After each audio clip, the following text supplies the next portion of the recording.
ధర్మం అంటే అర్థం ఏంటో తెలుసా? చాలామంది మతోన్మదులు ధర్మం ధర్మం అన్న పదాన్ని ఎక్కువ వాడుతూ ఉంటారు. ధర్మం అంటే మత పిచ్చి పట్టడం కాదు. నోట్ చేసి పెట్టుకోండి.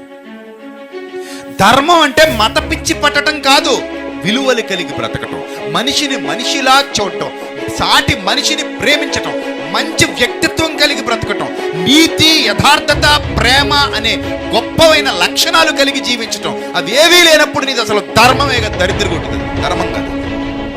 సాటి మనిషిని నీ మతం కోసం చంపేద్దాం అనుకుంటున్నావు అంటే ధర్మం కాదు. సాటి మనిషిని నీ మతం కోసం హింసించాలనుకుంటున్నావు అంటే అది ధర్మం కాదు.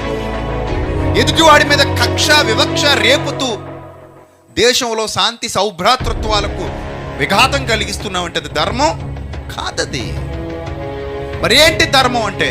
విలువలు, వ్యక్తిత్వం, సరైన జీవన విధానం, ఎదుటివాడికి మేలు చేసే మంచి మనసు, మంచి లక్షణాలు, కరుణ, జాలి, ప్రేమ, దయ, ఇవన్నీ కలగలిస్తే దట్ మీన్స్ ధర్మం. ఆ ధర్మాన్ని నేర్పించాలి బ్రతకటం, నీతి, యథార్థత, ప్రేమ అనే గొప్పవైన లక్షణాలు కలిగి జీవించటం. అవి ఏవీ లేనప్పుడు నీది అసలు ధర్మమే కదా, దరిద్రంగా ఉంటుంది. ధర్మం కాదు. సాటి మనిషిని నీ మతం కోసం చంపేద్దాం అనుకుంటున్నావు అంటే ధర్మం కాదు. సాటి మనిషిని నీ మతం కోసం హింసించాలనుకుంటున్నావు అంటే అది ధర్మం కాదు.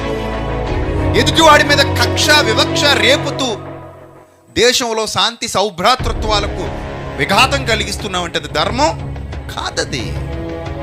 మరేంటి ధర్మం అంటే? విలువలు, వ్యక్తిత్వం, సరైన జీవన విధానం, ఎదుటివాడికి మేలు చేసే